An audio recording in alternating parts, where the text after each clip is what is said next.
filter circuits, the output of rectifier circuit is pulsating. That means the output possesses both DC and AC. The AC present in the output is called the ripple. A circuit that converts a pulsating output from a rectifier into a steady DC is called a filter circuit. You see in the block diagram, this is the pulsating DC which comes from the rectifier output.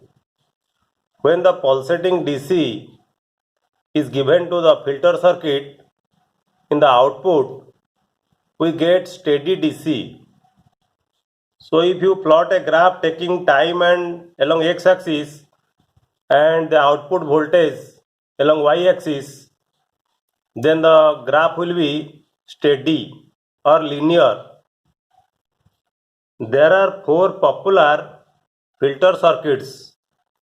Number one is series inductor filter. Number two is shunt capacitor filter. Number three, LC filter or L-type filter. And number four is your pi filter. You see, this is the series inductor filter in which a inductor is connected in series to the load resistance. This is your shunt capacitor filter in which the capacitor is connected in parallel to the load resistance. This is your LC filter, or you may say L-type filter, where a inductor is connected in series to the load resistance and the capacitor is connected in parallel to the load resistance.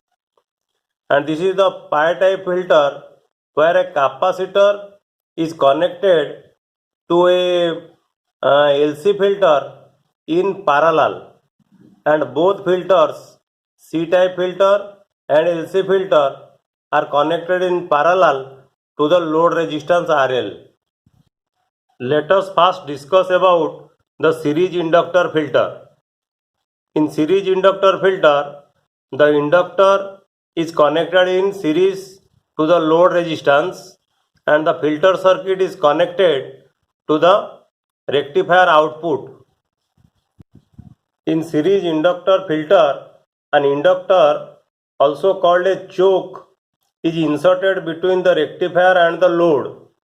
An inductor blocks AC and provides zero resistance to DC.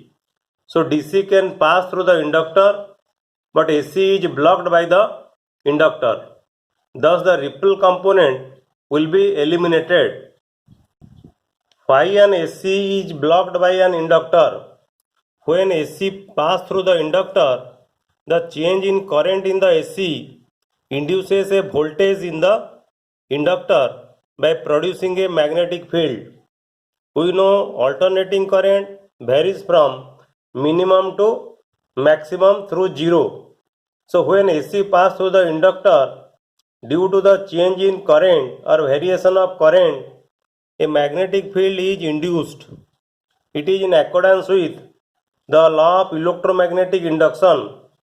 The induced voltage opposes the applied voltage. This causes the blocking of AC by the inductors.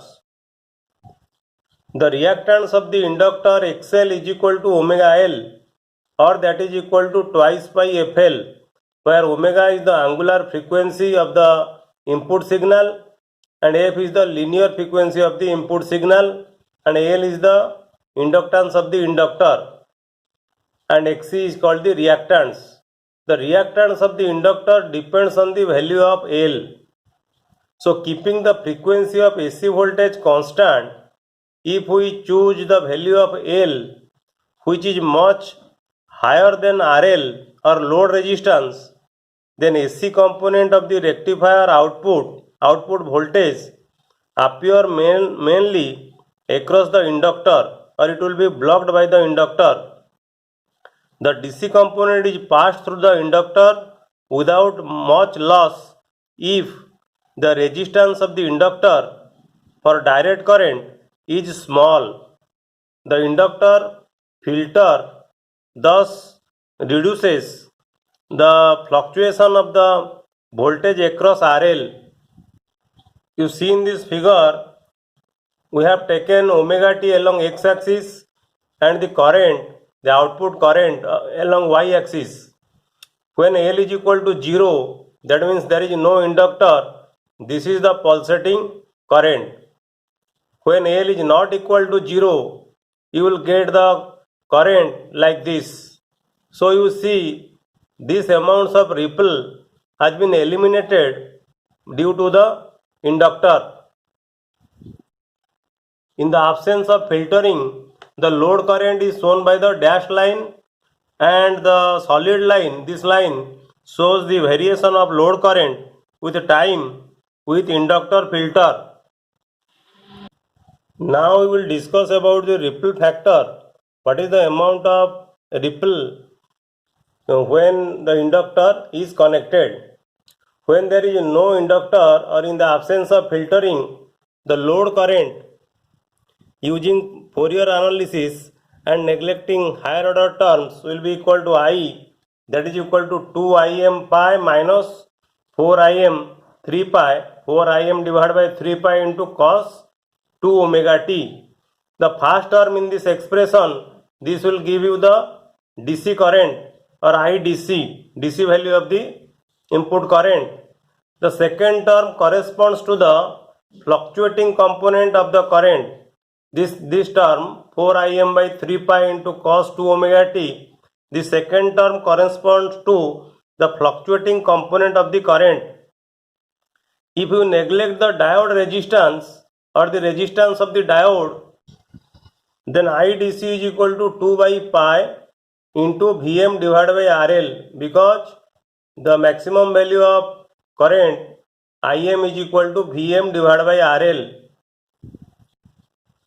and the impedance offered by L and RL, that is the inductor and the load resistance. If you take load resistance along x-axis and the impedance along y-axis, then the total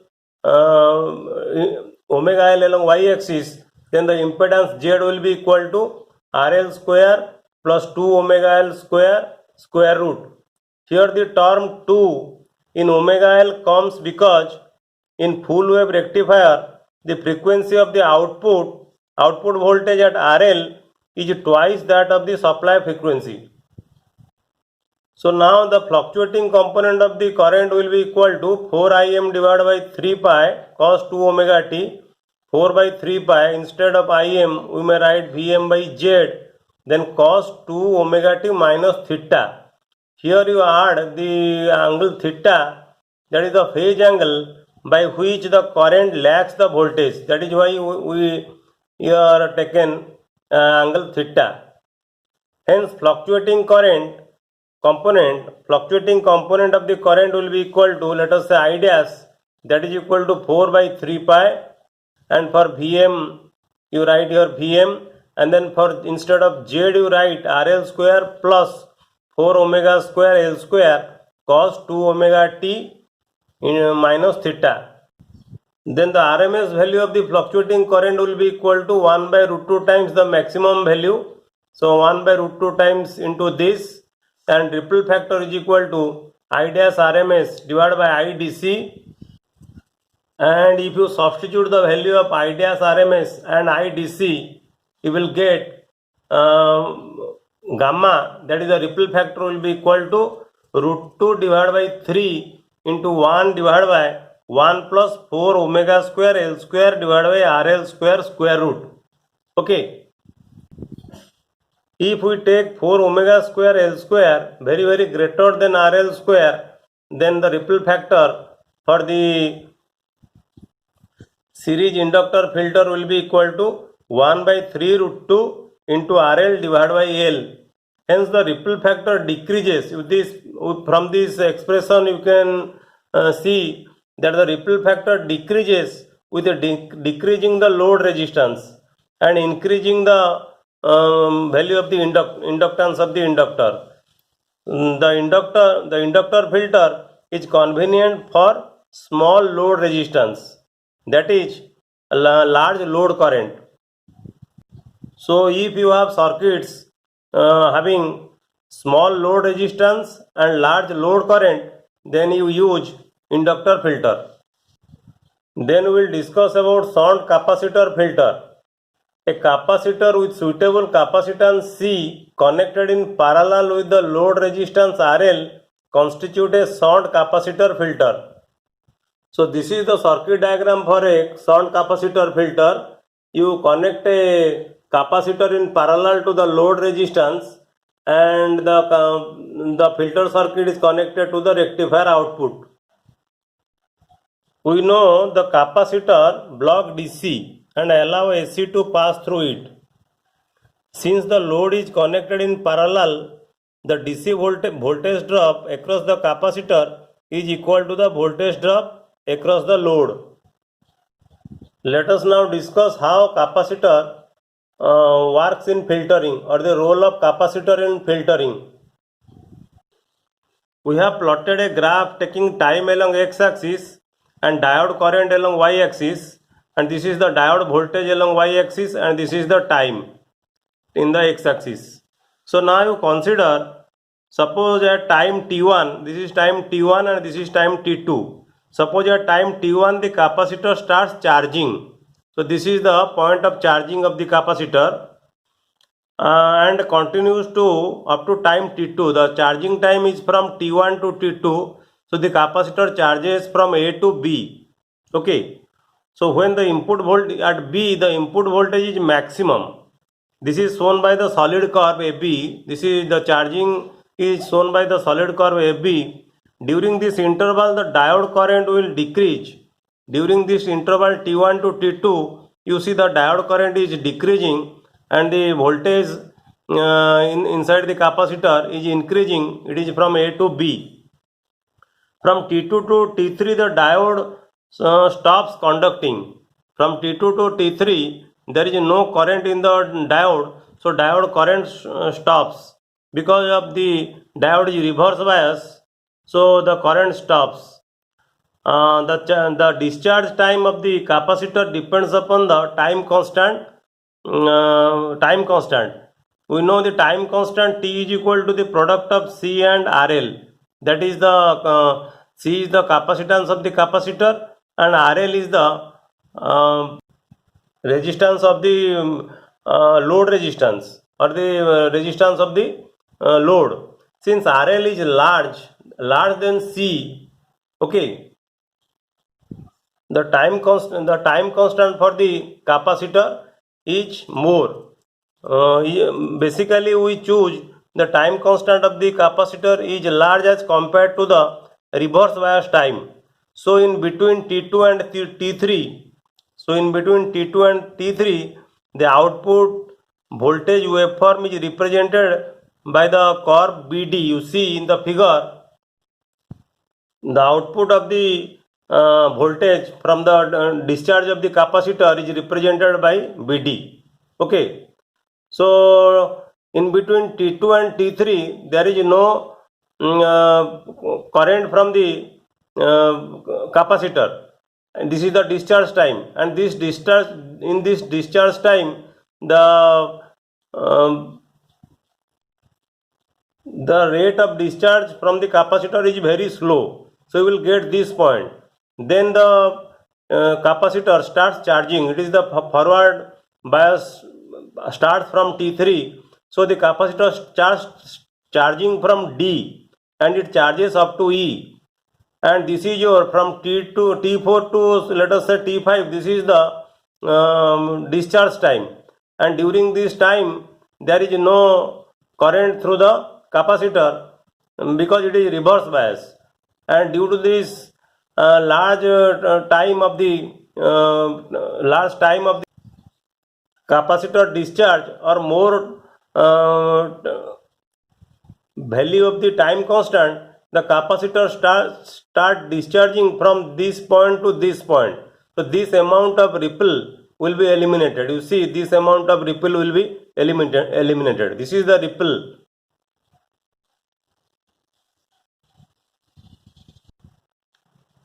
the same action of the capacitor continues and the ripple can be minimized. And the ripple factor for the shunt capacitor filter is given by gamma is equal to 1 by 4 root 3 f into f c RL.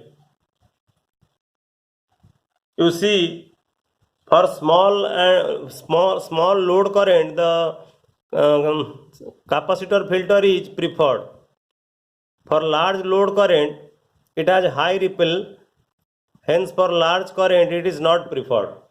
The capacitor filter is extremely popular as it has low cost and small size, little weight, low ripple and good characteristics. Basically, we use capacitor filter. It is commonly used in transistor radio battery eliminators. Then we will discuss about LC filter or L-type filter. You see in the figure, an L-type filter or LC filter is a combination of inductor filter and a capacitor filter. You see, this is an inductor filter and this is a capacitor filter, and combination of inductor and capacitor filter constitute an LC filter or L type of filter. We have seen that for the series inductor filter, the ripple factor gamma is equal to 1 by 3 root 2 RL divided by L. So the ripple factor increases with increasing the value of RL. And for a shunt capacitor filter, the ripple factor gamma is equal to 1 by 4 root 3 into FC into RL. So in case of shunt capacitor filter, the ripple factor decreases with increase the value of RL. So if these two filters are combined, the ripple factor should not depend upon the load resistance. So in case of LC filter or L type filter, the ripple factor gamma is equal to 1 by 6 root 2 omega square LC. You see, here the ripple factor is independent of RL. Now let us discuss about pi filter. A pi filter consists of a capacitor filter and an L type or LC filter. You see, this is a pi type filter because it looks like a pi, and it is constructed by an LC filter. This is a LC filter and this is a C filter. So a pi type filter consists of a capacitor filter and a L type filter or LC filter. And the pi type filter, here you see it is connected to the load resistance and this is connected to the rectifier output. We know the ripple factor of L type filter is independent of RL, but the ripple factor of the pi type filter decreases with increasing RL. The ripple factor gamma is equal to 1 divided by 4 root 2 omega q L C1 C2 RL. Here you see the ripple factor depends upon RL. If ripple factor will increase, the ripple factor will increase by decreasing the value of the load resistance. Here the factor RL comes due to the capacitor which is connected to the L type filter. So this is a brief discussion about the four types fundamental filters. Thank you.